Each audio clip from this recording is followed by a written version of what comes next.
Moeda única para o Mercosul. Será que essa ideia emplaca ou é mais uma enxadada da equipe econômica do novo governo?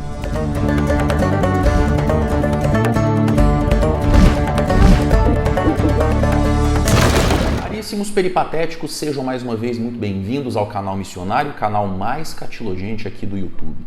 Hoje não é segunda nem quinta-feira, mas eu estou publicando esse vídeo em caráter extraordinário, dada a relevância do tema e ao fato de ele estar ocupando todos os veículos de comunicação nos últimos 2 dias.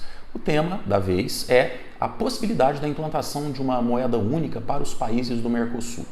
Acontece que recentemente o novo ministro da Economia, Fernando Haddad, participou de uma reunião a portas fechadas com o embaixador da Argentina no Brasil, que, por sua vez, na sequência, disse à imprensa que um dos temas tratados durante a reunião foi a possibilidade de se implantar uma moeda única para o Mercosul. Inclusive, esse plano já estaria sendo estudado pelas equipes econômicas dos 2 países. Pelo que eu pude entender a partir da fala desse embaixador, é que não se trataria de uma moeda que viria para substituir as moedas nacionais. Então, o real, o peso argentino não deixariam de existir, como aconteceu, por exemplo, com algumas moedas europeias quando o euro foi implantado. O escudo português, o franco francês, o marco alemão, a tetradracma grega desapareceram, foram totalmente substituídas pelo euro no início dos anos 2000. Não seria esse o caso no Mercosul. Essa moeda seria uma moeda utilizada exclusivamente nas transações econômicas, nas transações comerciais entre os países que fazem parte do Mercosul. A ideia me fez lembrar um pouco a URV, a Unidade Real de Valor, que existiu no nosso país durante um período no início da década de 90, ali na transição do cruzeiro para o real. A URV era um valor de referência utilizado nas trocas de cruzeiro para real, de real para cruzeiro, uma vez que o real foi implantado no Brasil de maneira gradual, propositadamente para evitar um choque econômico causado pela substituição imediata de uma moeda por outra. É claro, guardadas as devidas proporções e as diferenças profundas entre uma situação e outra, é possível estabelecer uma analogia entre as duas propostas. Seria uma terceira moeda, uma moeda paralela, sendo usada ao mesmo tempo em que as moedas dos países do Mercosul continuariam existindo. Bom, de todo modo, a ideia é péssima, é uma ideia de jirico, mas que ao mesmo tempo não é, ao menos a princípio, não deveria ser motivo de preocupação para nós brasileiros, pelo menos por enquanto, e eu vou explicar por quê. Veja só, você que está me assistindo, quando a gente pensa numa moeda única para os países do Mercosul, atualmente são 4 membros ativos, Brasil, Argentina, Paraguai e Uruguai. A Venezuela foi aceita no início dos anos 2010, mas depois foi suspensa dada a natureza antidemocrática do seu governo. Existe um tratado que regulamenta, o Tratado de Ouro Preto, que regulamenta uma política do Mercosul, que é de que países não democráticos não podem participar do bloco. Nesse caso, então, a Venezuela não deveria nem ter sido aceita, mas é assunto para outro vídeo. A questão é que, no caso do Mercosul, quando a gente pensa numa moeda única para o bloco, a gente é levado a acreditar que a ideia seria boa e que essa moeda, a princípio, seria uma moeda forte. Por uma razão muito simples. Na economia de mercado, a moeda é uma mercadoria como qualquer outra. E ela é, obviamente, como qualquer mercadoria, regulamentada pela lei da oferta e da procura. Então, quando a oferta é maior, o preço tende a cair. Quando a procura é maior, o preço tende a se elevar.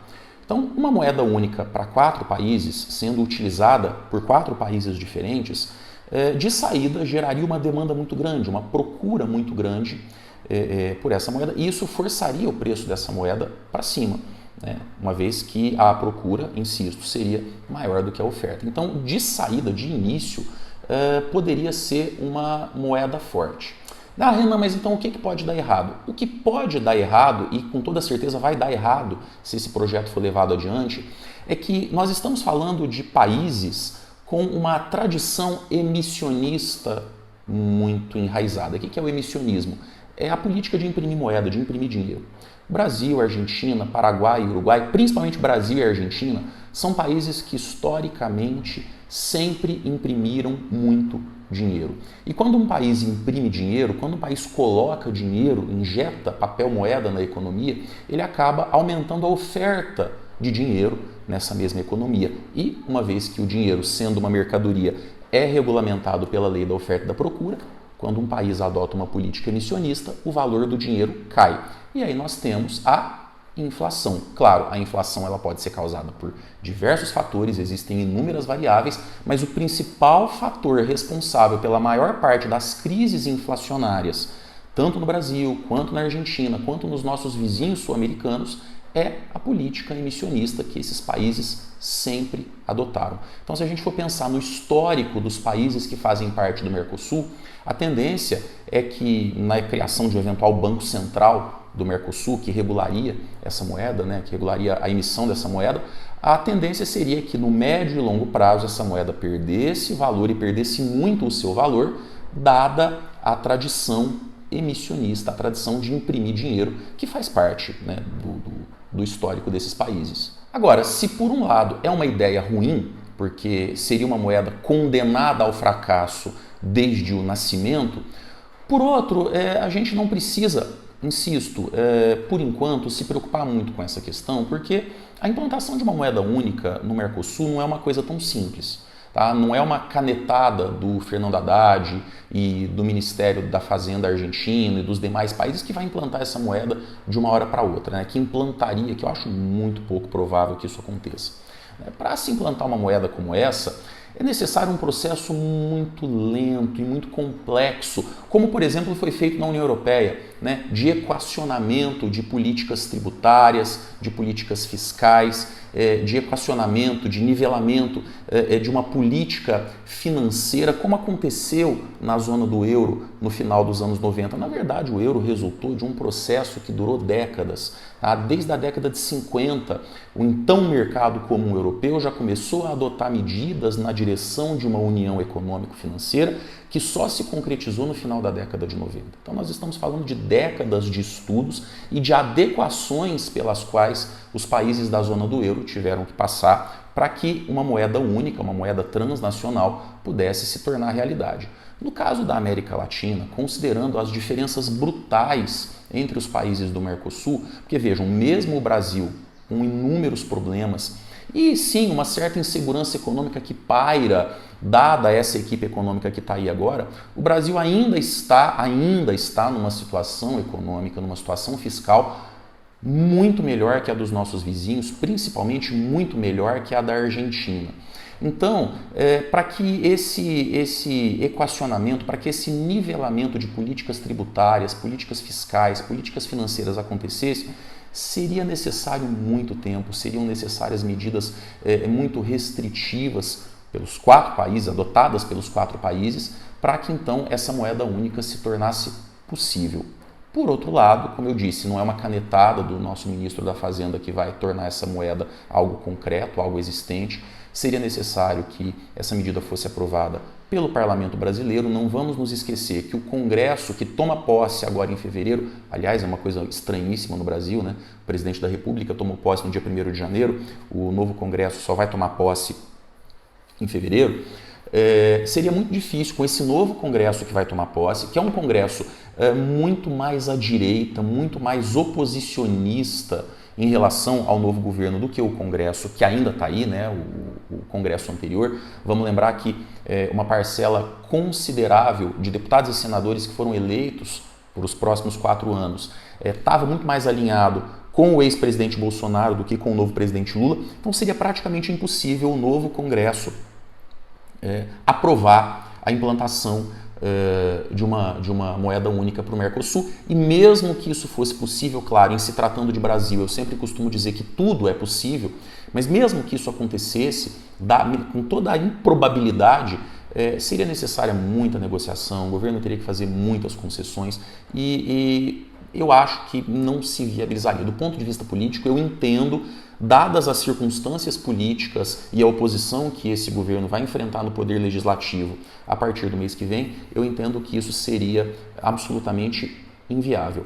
Felizmente, porque como eu falei, e pelas razões que eu apontei aqui, é uma ideia péssima. Não é uma ideia nova, tá? O Fernando Haddad não tirou isso do nada. Paulo Guedes chegou a propor isso. Se eu não estou enganado, ano passado, ele até falou a possibilidade de se criar um peso real para os países do Mercosul, já naquela época. Na verdade, Lula, nos seus 2 primeiros mandatos, cogitou essa possibilidade. Quando o Mercosul foi criado, no começo da década de 90, no esteio ali do final da Guerra Fria, da globalização econômica, houve quem falasse na possibilidade de uma moeda única para esses 4 países, mas, claro, nunca saiu do papel. Naquela época já eram as mesmas razões de hoje e eu não acredito que isso se torne possível, né, que isso se viabilize. Agora, não custa mencionar que ontem o ministro da Fazenda, Fernando Haddad, foi confrontado pelos jornalistas a respeito dessa questão. Ele foi perguntado se é verdade que o governo brasileiro, que o Ministério da Fazenda está estudando junto com o governo argentino e com os demais governos, né, o governo paraguaio, o governo uruguaio, a possibilidade da implantação de uma moeda única. Ele ficou profundamente irritado, chamou atenção, ficou muito bravo, me foi até grosseiro com o jornalista que fez a pergunta. Ele falou, vai se informar antes de fazer esse tipo de pergunta, tal. Foi bastante ríspido. Eu acredito que ele sentiu aí a reação do mercado, a reação da sociedade, e entendeu que essa ideia não vai passar, não vai ter aprovação, inclusive não vai ter aprovação da sociedade, não vai ter aprovação da imprensa, não vai ter aprovação do mercado, porque ela é uma ideia inviável. Agora, eu queria, para finalizar, chamar atenção para uma outra questão que me parece muito mais grave até do que essa conversa sobre moeda única, porque isso, inclusive, é produto de algo muito maior, esse algo muito maior é o que me preocupa, que é a crise dentro do governo. Quer dizer, o governo não tem nem uma semana e nós já estamos vendo uma tensão entre membros dos ministérios, né? Uma dificuldade muito grande em dialogar e traçar um plano conjunto. Quer dizer, já existe ali uma tensão entre a Simone Tebet, ministra do Planejamento, e o Fernando Haddad, inclusive porque são mentalidades completamente diferentes, né? A Simone Tebet, do ponto de vista econômico, ela tem uma visão muito mais liberal que a do Fernando Haddad. Não é uma liberal clássica, né? Não é uma liberal no sentido estrito da palavra, mas ela tem uma visão mais liberal se comparada à visão econômica do ministro da Fazenda, Fernando Haddad. Vimos aí a polêmica envolvendo o Carlos Lupe, ministro do Trabalho, a respeito da reforma da Previdência. Então, isso mostra que a equipe do governo Lula, né, os ministros do governo Lula, estão tendo uma dificuldade muito grande para pacificar o país, né, pacificar o governo e traçar um projeto de curto, médio e longo prazo para reequilibrar nossas contas e recolocar o Brasil no caminho do desenvolvimento. Isso é muito preocupante.